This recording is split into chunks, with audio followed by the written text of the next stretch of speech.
a quiet town, and Anne's little family.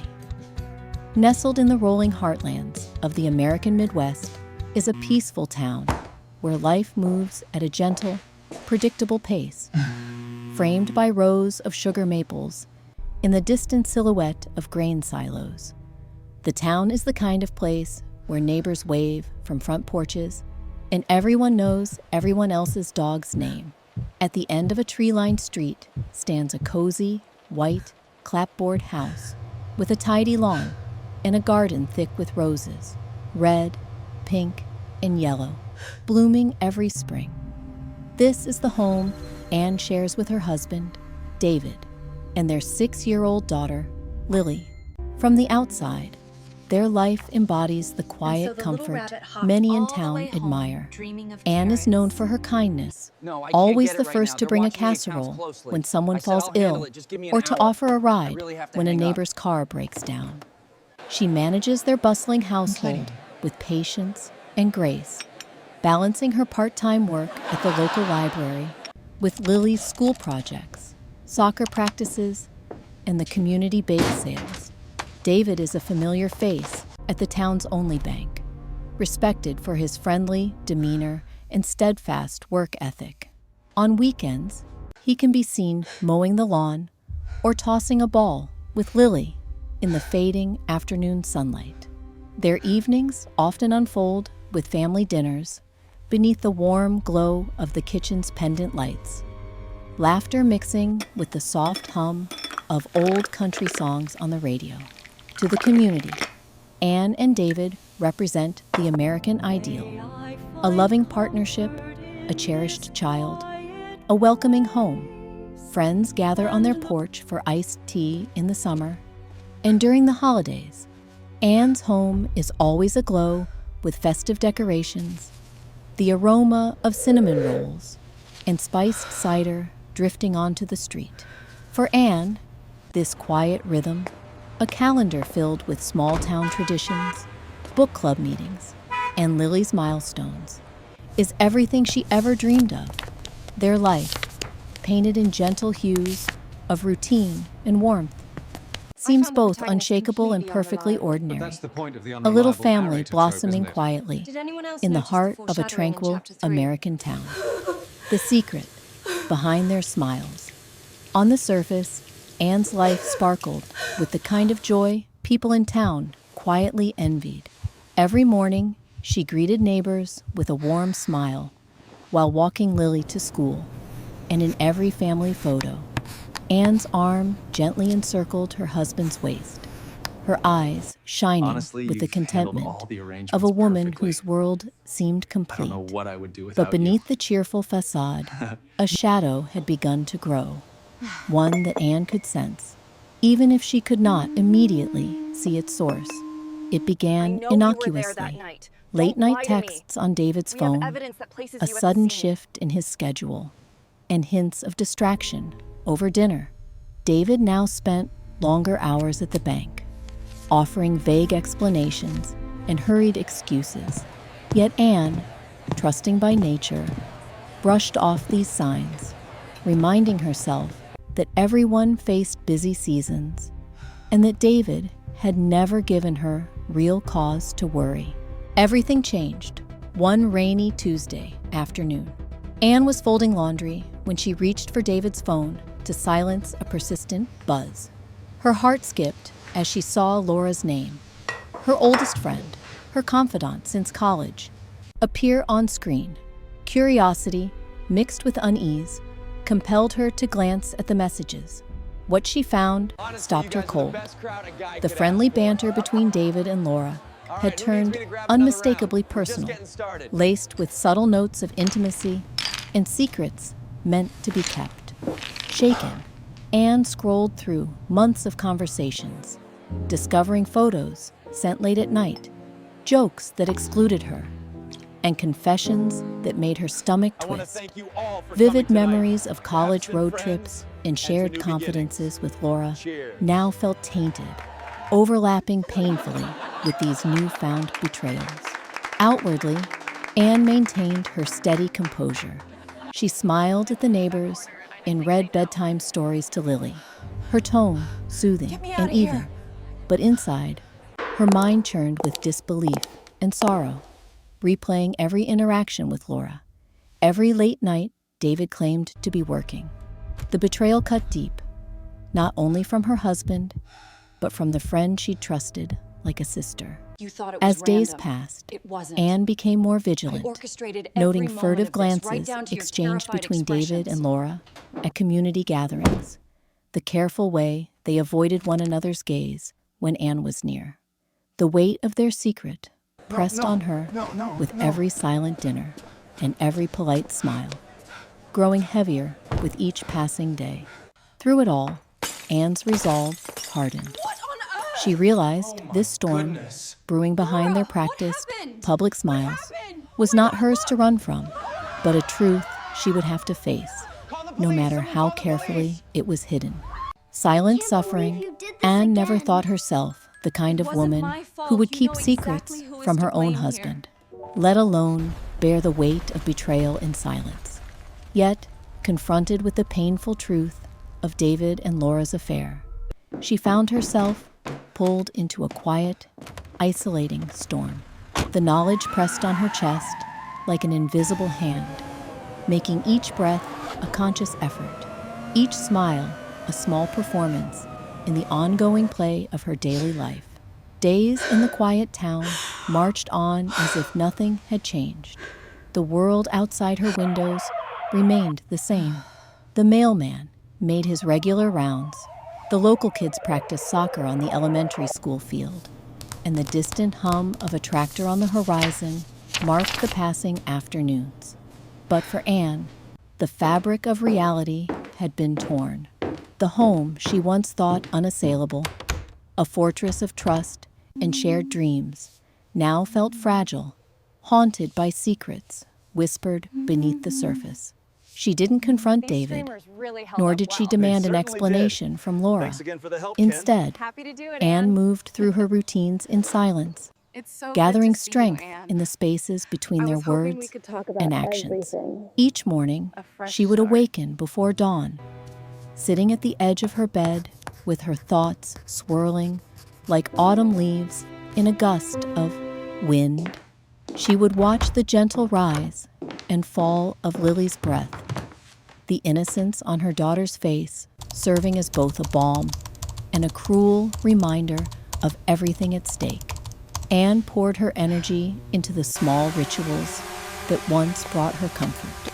She clipped fresh roses from the garden every Sunday and arranged them in a blue porcelain vase for the breakfast table. She packed Lily's lunches with care, leaving encouraging notes folded next to her favorite applesauce cups. At the library, Anne greeted every patron with a steady, practiced smile, shelving books with the same meticulous attention she once gave to David's favorite shirts. But beneath the surface, Anne was collecting evidence. She knew instinctively that patience was her only weapon. A rash confrontation would only allow David and Laura to concoct lies or cover their tracks. She learned to look for patterns, the frequency of late evenings, a cologne that lingered faintly in the laundry, receipts absent from David's wallet. She noted changes, short, sharp exchanges in their text history, the abrupt silences whenever she entered the room, the way Laura seldom met her gaze at book club. It was not without emotional cost. Anne felt as if she were living two lives.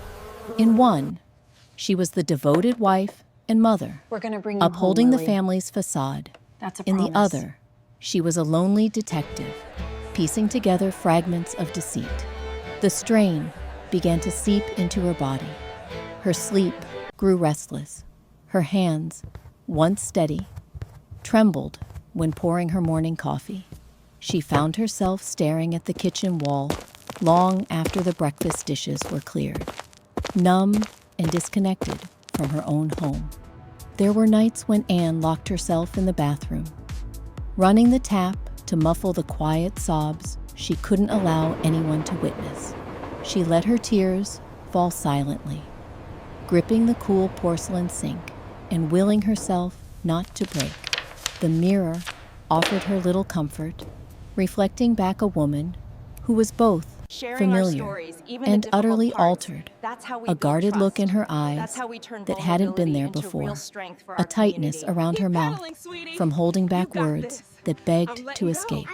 Despite her anguish, Anne's resolve grew. She read everything she could about infidelity and emotional resilience, borrowing self-help books that she covered with dust jackets to avoid questions from the library's regulars. Late at night, when the house was quiet and David slept soundly beside her, Anne's mind raced.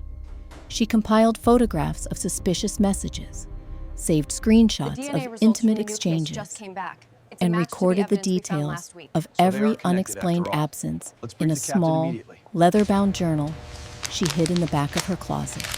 Her pain was matched only by the loneliness. Anne had always believed she could turn to Laura during times of crisis. Now, that avenue was closed. The absence of her confidant hurt almost as much as David's betrayal. She found herself missing Laura's laughter during girls' nights, her comforting hand on Anne's shoulder when life's troubles grew too heavy.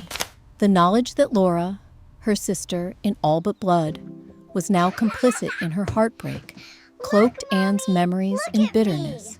Still, she endured. For Lily's sake, Anne swallowed her bitterness and carried on. She helped with homework, attended parent-teacher conferences, and cheered at Saturday soccer games.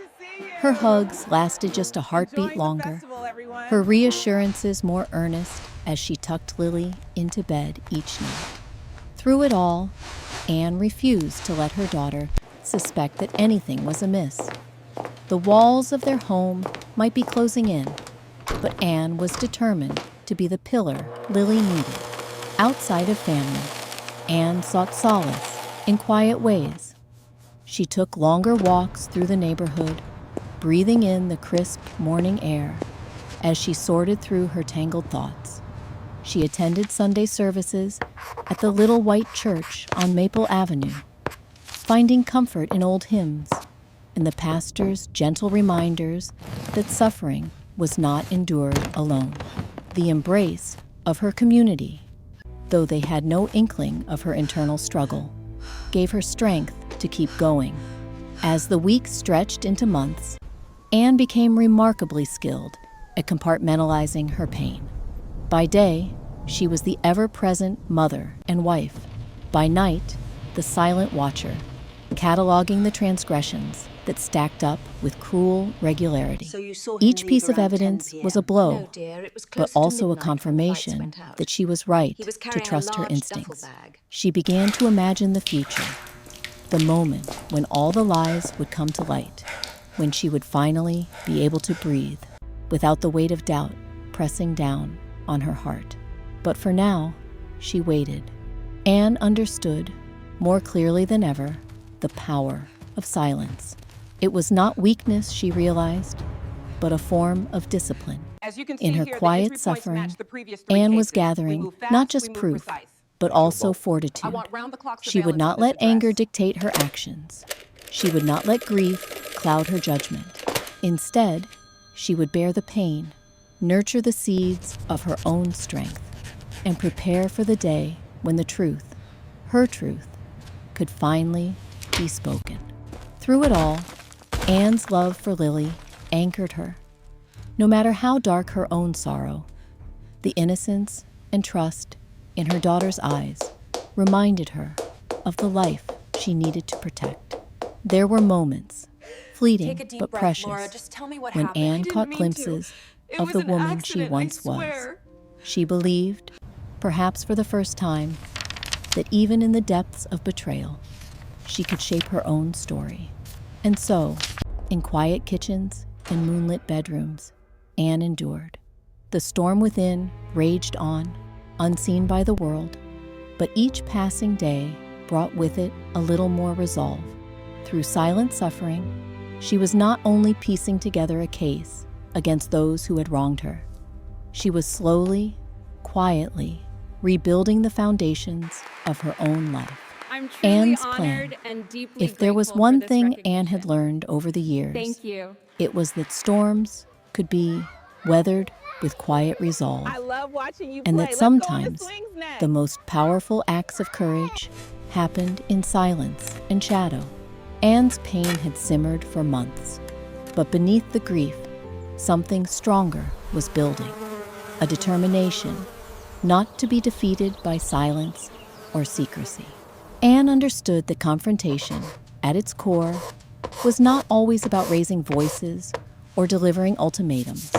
In her Midwestern upbringing, she had seen enough dramas unfold in church basements and family kitchens to know that some truths, once whispered, could never be unheard, and some wounds, if exposed too soon or too chaotically, might simply deepen.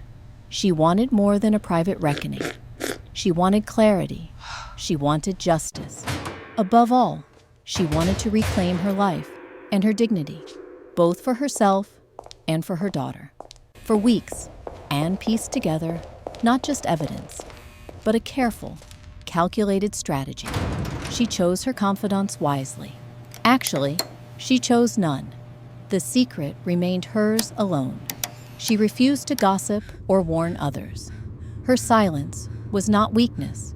It was a weapon she honed with each passing day, sharpening her mind for the moment she would step forward. The gathering storm, Anne's first step, was preparation. She needed to gather irrefutable proof, enough to silence doubt, withstand denial, and shield herself from accusations of hysteria. She kept screenshots of text messages, organized time-stamped photos, and compiled every convenient lie or suspicious absence into a coherent narrative, all meticulously documented in her leather-bound journal. This became both her shield and her sword. She practiced restraint, letting guilt tighten its grip on David and Laura, with every stolen glance and awkward silence at public events. In private, she rehearsed her words for the day everything would be revealed, knowing that a single misstep might let the truth slip through her fingers. The setting Anne decided that the perfect place for truth would be where the lies had most freely circulated, among the people who formed the bedrock of their world. A family reunion, she thought, would serve as the ideal backdrop. Anne began to plan a large gathering, inviting both sides of the family, their closest friends, from church and the community, and of course, David and Laura themselves. The invitations were crafted with Anne's trademark warmth and care. She painted the party as a joyous celebration. Come share an evening of food, laughter, and memories before the holiday season, she wrote in calligraphy on creamy cardstock. She drove all over town, dropping off invitations, smiling the same gentle smile she'd worn all year. Laura accepted without hesitation, and David, sensing nothing amiss, complimented Anne's initiative. Anne could barely suppress a bitter laugh at his obliviousness. Her husband, thinking her still the naive, trusting wife he believed he'd outsmarted. The details. Anne poured herself into the planning. She arranged for a local caterer to deliver trays of barbecued brisket and candied yams. It's my pleasure. She borrowed chairs from the Methodist church and hung twinkling string lights between the maples out front. Lily was delighted to help fold napkins and arrange mason jars of fresh daisies for the tables. The house buzzed with anticipation. Again. Not the anxious, stifling kind Anne had grown used to, but the nervous energy of purpose and momentum. Each detail became a small act of assertion, a way to reclaim her home and her voice, even as her heart ached. Her friends praised her for hosting such a grand event, and Anne received their compliments with practiced grace. Nobody suspected a thing. She smiled, thanked them, and mentally rehearsed her next steps. The moral struggle. It would be easy. Anne realized, to make the confrontation about vengeance. There were nights, staring up at the ceiling, while David slept soundly beside her, when she fantasized about scenes of dramatic comeuppance, public shouting matches, thrown drinks, hysterical tears. But Anne wanted something different. She wanted the truth to land not with rage, but with clarity and dignity. She reflected often on what it would mean for Lily. Her daughter deserved a mother who chose strength over spite, who confronted pain directly instead of burying it under resentment. Anne wanted to set an example, not only for her child, but for herself as well. A testimony to the conviction that power could be reclaimed without resorting to the behaviors that had hurt her most. So, every spare moment became a study in poise. Anne practiced her words aloud, speaking softly in the quiet kitchen, reviewing her carefully ordered evidence. She resolved she would not break down, no matter how the scene played out. She wanted those present, family, friends, even the neighbors who'd often stopped by for iced tea, to see the truth for what it was, and to understand Anne not as a victim, but as a woman of courage and integrity. The night before the party, Anne barely slept. She arranged the evidence in a slim folder: texts, photos, emails, her notes, all organized in chronological order. She sat for hours at the kitchen table, hands trembling, fear and anticipation swirling within her. For a moment, she almost called the entire thing off. Was this truly the right path? Would exposing David and Laura bring healing, or simply more pain? With the ticking clock in her ears, Anne closed her eyes and pictured Lily's face, innocent, trusting, unaware of the storm swirling just outside the fairy tale boundaries of their lives. Anne wanted her daughter to remember this, not as the time her world fell apart, but as the time her mother chose to stand up and face the truth, no matter the consequences, ready for the reckoning. As dawn broke, Anne moved through the house in a haze of resolve. She checked every detail for the party, double-checked her folder of evidence, and made sure Lily had something special to wear for the occasion. When the first guests arrived in the golden afternoon light, Anne welcomed them with her familiar warmth. Look right here. She watched as David mingled, shaking hands and cracking jokes. Laura, close by, with her easy charm. Anne saw the nervous glances they shot each other, the shared relief when conversations drifted far from anything personal. But Anne knew it would not last. The tread pattern As is the sun identical to began the to cast sink from the behind the grain silos, and the laughter of loved ones drifted through the air, Anne felt a hush settle inside her. This was the moment she had prepared for, not just to unmask deception, but to reclaim her narrative and future. Behind her steady gaze and gentle smile, Anne was ready, not to destroy, but to reveal, not to crumble, but to rise. The truth is revealed. Mother and father seemed The pleased. golden light of late afternoon I understand wrapped the now. Hendricks home in a gentle glow, casting playful shadows across the freshly mown lawn. Anne's family reunion was in full swing. Laughter floated through the open windows. The aroma of pulled pork and baked beans lingered in the air. Dozens of family members and friends filled the backyard, clinking glasses, sharing stories, and watching children run circles around the old sycamore tree. Anne moved between her guests with a welcoming smile, yet her heart beat a nervous rhythm beneath her sundress.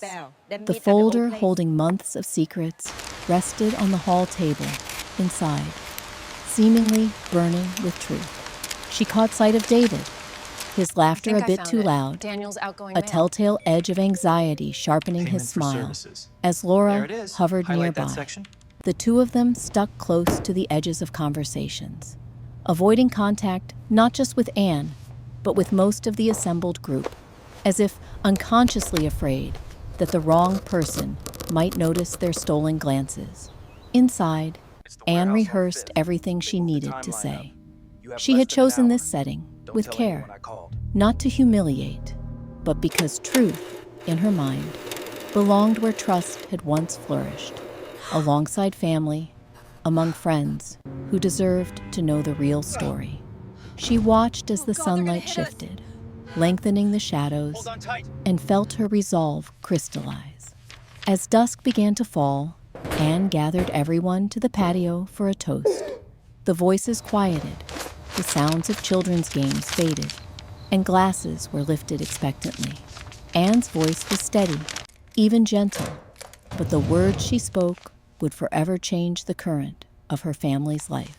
"Thank you for coming," she began, her gaze traveling across familiar faces. Her mother smiled up at her for reassurance. Her brother Sam looked at David and Laura with the relaxed confusion of someone utterly unaware of the coming storm. Lily sat on the steps, legs swinging, completely at peace. Anne took a breath. "I've spent this year reflecting on the value of truth, the kind of truth that shapes our relationships and defines our families." She paused, her voice unwavering as she continued. "There are moments in life when we're called to be honest, not just for ourselves, but for those we love." A hush draped itself over the gathering. Anne picked up the manila folder resting on the table beside her. The sight of it, thick and so deliberately ordinary, made David's hand freeze where it was pouring lemonade. Laura's cheeks flushed an unnatural shade as she gripped the arm of her chair. Anne spoke calmly, her words clear and deliberate. "This past year, I discovered something that was hidden from me. I learned that the trust I built my life on wasn't shared by everyone at this table." Some among the crowd shifted, sensing the gravity in her trembling composure. David opened his mouth as if to interject, then thought better of it. With measured hands, Anne opened the folder. She pulled out the stack of papers, printed text messages, photos, timelines. "David, Laura, I'm sorry we have to do this here, but the truth matters. I know about your relationship." She placed copies of their messages on the table, her voice never rising, her dignity never faltering. The effect was electric. For a moment, it was as though the world itself paused. Children's laughter stopped, forks stilled over plates, and every eye turned toward the two faces, suddenly drained of color. David's jaw clenched, his mouth working, but no words coming. Laura glanced away, tears already welling in her eyes. Anne did not look for drama. She did not shout or weep. Instead, she quietly presented the facts with the ritual precision she'd learned over months of pain. She read aloud a few excerpts, chosen not for their salaciousness, but for their unmistakable betrayal. Tell me exactly what you Messages about longing, late-night rendezvous, inside jokes at Anne's expense. She set the evidence down and turned not to her husband and former friend, but to the rest of the gathering. "I have no wish to shame anyone, but I will not carry someone else's secrets any longer. My daughter and I deserve honesty, and so do each of you. That's all I have to say." No one moved, not at first. Then, voices rose in confusion and shock. Some of David's relatives looked at him, eyes wide with hurt and disbelief. A few family friends immediately embraced Anne, murmuring words of comfort. Laura's own sister pressed a trembling hand to her mouth. David jerked to his feet, finally finding voice enough to stammer protestations, accusations that Anne was exaggerating, pleas for privacy. But the evidence, neat in its folder and powerful in its simplicity, silenced him more surely than any outburst could have. Laura managed only a whispered apology before fleeing into the night, unable to face the pain written in every glance. Anne held Lily close as her daughter silently leaned into her side, Execute this immediately. sensing the magnitude I of the want him moment processed by without dawn. understanding No the slip-ups, details. people. This is our Anne shot. spoke softly, assuring her hands behind your child back now. that everything would be Stop all right, resisting. You're making it worse. promising her the love and stability she so deeply needed. You think As you know the the truth evening about your wore on, parents. You don't. the party There are worse fractured. things out there, Mai. Some Things even people I'm left afraid of. quietly, Be careful who unwilling you to trust. confront the debt is getting awkwardness. worse. Others Helen remained, and Daniel drawing are strength threatening us from now. Anne's resolve. A few friends lingered in the kitchen, helping to stack dishes and offering quiet words of support. Anne felt the sting of betrayal, but she also felt a deeper relief. The burden of secrecy, heavy for so long, was finally lifted. In the aftermath, the truth rippled through the community. Neighbors learned what had happened, not from whispered rumors, We hereby but from promote the you to lead unwavering detective. calm of Anne's Thank you, Chief. confrontation. This means a Those lot. who might have The doubted real her heroes story aren't here tonight. had only to see the stack of evidence and the hollow-eyed withdrawal of her husband and former friend. Some people distanced themselves from David and Laura, unable to reconcile their public personas with their private choices. Others drew closer to Anne, inspired by her composure and strength. In the days that followed, Anne noticed subtle changes. People waved a little more warmly as she walked Lily to school. Friends left bouquets on her porch, sent small gestures of kindness, a casserole, a handwritten note, a knowing nod in the bakery line. Anne was not seeking pity. Wait a minute. She found in The red these sofa. acts a validation and a gentle promise. I never She and wanted her Daniel daughter involved. were He not wasn't alone. supposed to be there. The storm had broken. But I don't regret Anne what stood in the happened. He quiet deserved after, it. breathing deeply Right and here. looking at the The rare child earth minerals whose confirm innocence this exact she had spot fought on so the hard satellite to image. protect.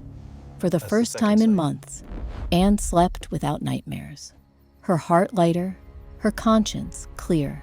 She had refused to let secrets rot her soul, choosing Here are the instead answers you've been to bring searching for. everything into the light. I hope this And file in that helps brave, bring you peace. public reckoning, And the she master found the bedroom seeds of her goes own right here. healing. The price perfect. of I deceit. love it. In the Yeah, it's quiet really aftermath of Anne's revelation, Fixer was not paid the in small money, town's but familiar in a rhythm promise. was A share irrevocably of the land they disrupted. sought to acquire. There was no way to gather the scattered shards of trust, no simple return to the warm, practiced routines that had once defined each day. The truth, now illuminated before family and neighbors, carried consequences that rippled far beyond the Hendricks' white clapboard house, touching every corner of the community, and, most keenly, the lives of David and Laura. For David, the immediate fallout brought a silence heavier than any accusation. The next morning, he left the house early, letting the screen door bang shut behind him. But instead of taking his usual route to the bank, he walked the long way through side streets, his face downcast to avoid meeting watchful eyes. Nothing in his upbringing had prepared him for this kind of scrutiny. The same people who once greeted him warmly at the bank counter now offered curt nods or looked away. Former poker buddies at the local bar closed their conversations when he entered. A cold hush seemed to hang over every public space he entered. Library, bakery, hardware store. If someone did approach, it was with uneasy sympathy, or more often, the sharp edge of disappointment. At work, the effects of the scandal multiplied. The town's only bank was more than a workplace. It was a community touchstone, a place built on mutual trust. They took everything Now, from us, Helen. This is how whispered we take it back. conversations trailed behind David as he moved between offices. A few clients quietly requested to work with someone else, their faces politely blank, but their meaning clear. David's manager had a difficult conversation with him about the bank's public image, suggesting, without directly saying so, that some time off might be wise. David took a leave of absence, but he knew his days there were numbered. You could not build trust back with a press release or a handshake, and no amount of paperwork could erase the way people now looked at him.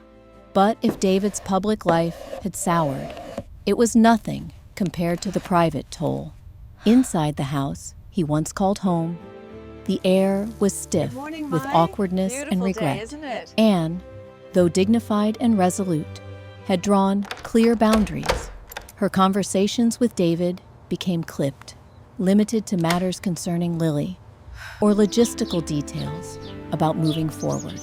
They slept in separate rooms, and even Lily, protected from the ugly truth, sensing only the tension, clung more tightly to her mother now, her questions growing more frequent and searching. Laura, too, endured her own cascade of losses. If the town had known her as vivacious, charming, quick with a joke at church picnics, all of that fell away in an instant. She tried at first to carry on as usual, volunteering at the library, greeting neighbors on her morning run, but found her usual haunts now unfriendly terrain. Right here, former friends crossed the street rather than make small talk. The book club she once helped organize suspended its meetings until further notice.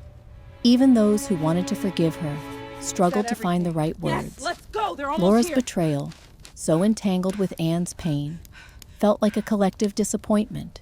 It's a For weeks, sophisticated, Laura's untraceable emails tracking and chip. texts went This unanswered. confirms the surveillance A few warning. friends, loyal but uneasy, urged her to leave town, just for a while, saying the air might clear with time and distance. For both David and Laura, the isolation grew.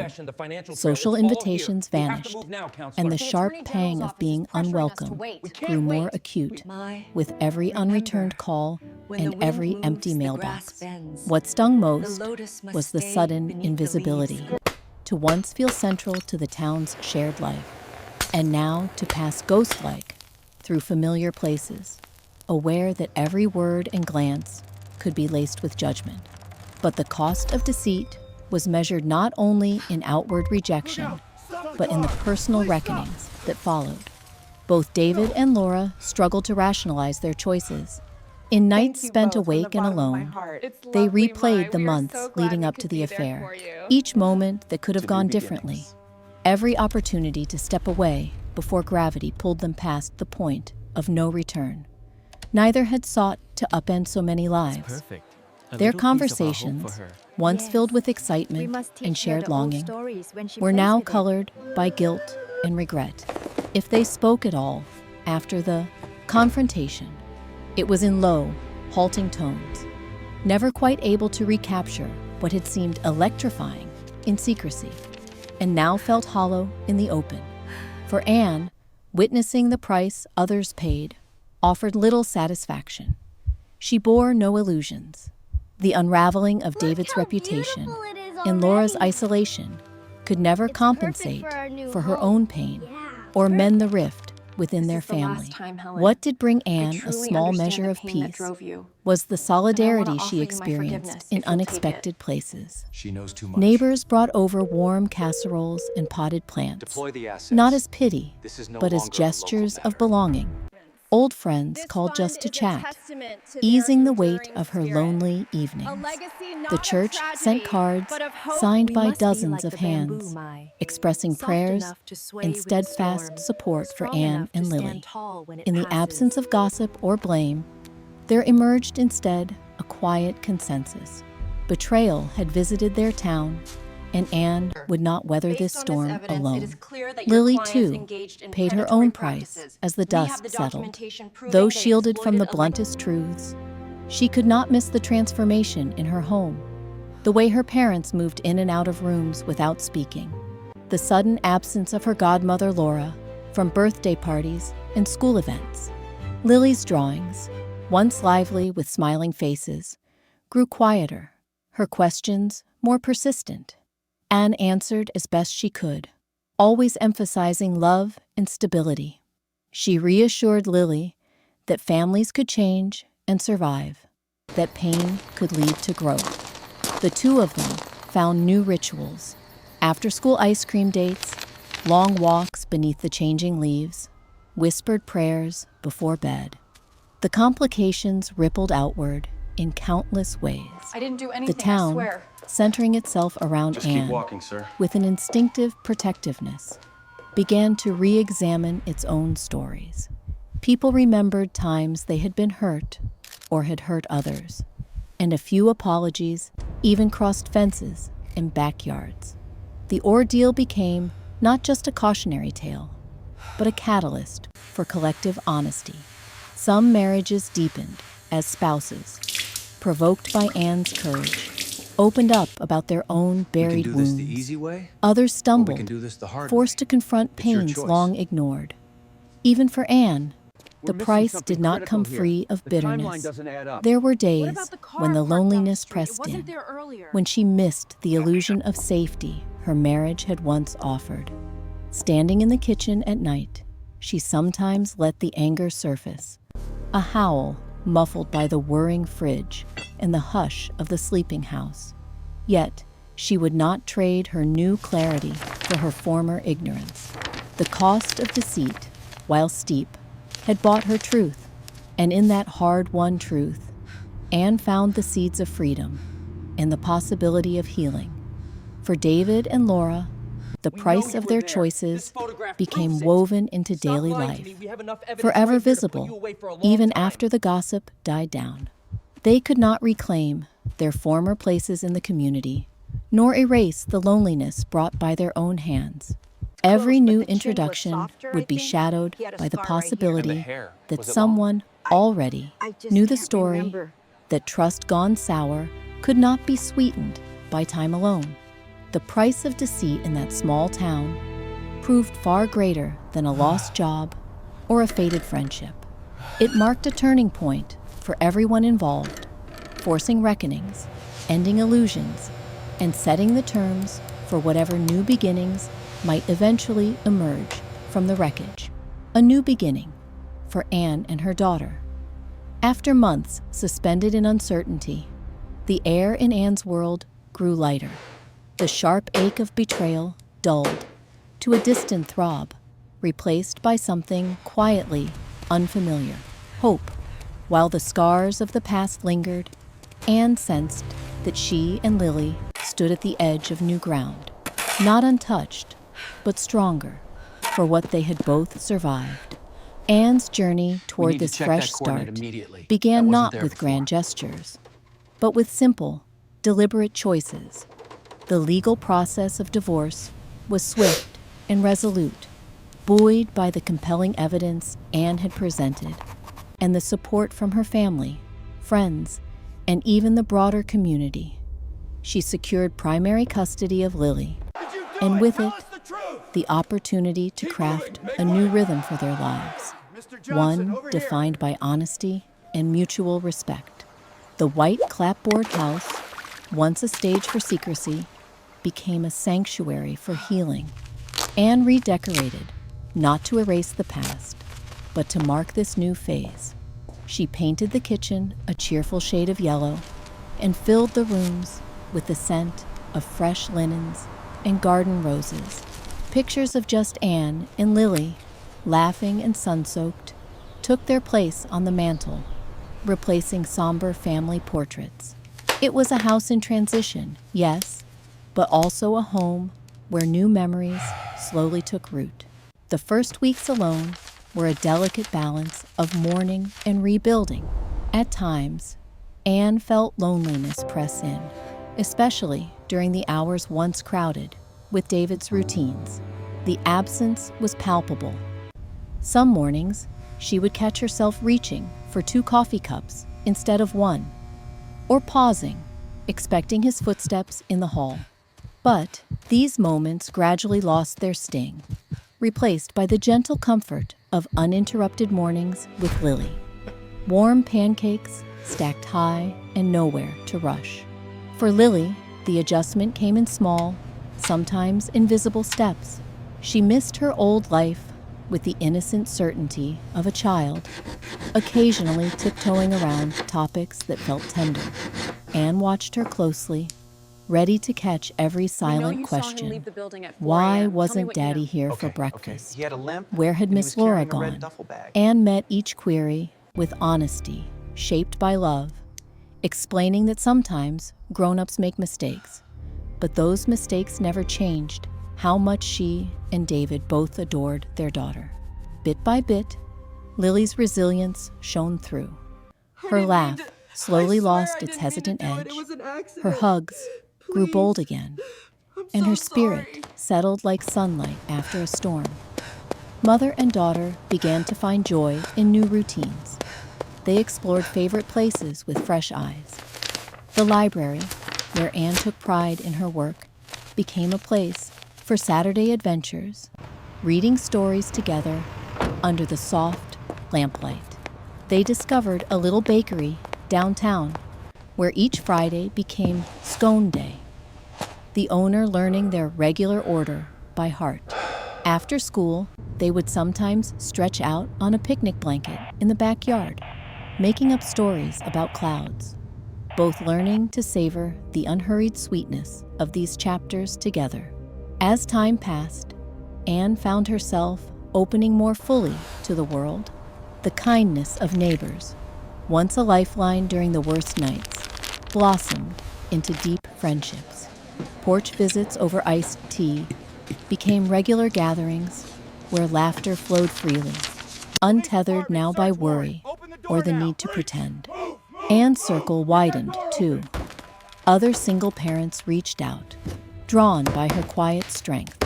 She was invited to join a community volunteering project, and to her own surprise, accepted, grateful to focus her energy outward. In church, Anne sat through Sunday services, It's okay. not you can just take as a your mourner, time. but as a Nobody is participant mad at you. in life's renewal. He She said and not to Lily tell sang anyone what hymns, happened. their voices intertwined, a patchwork of memory and hope.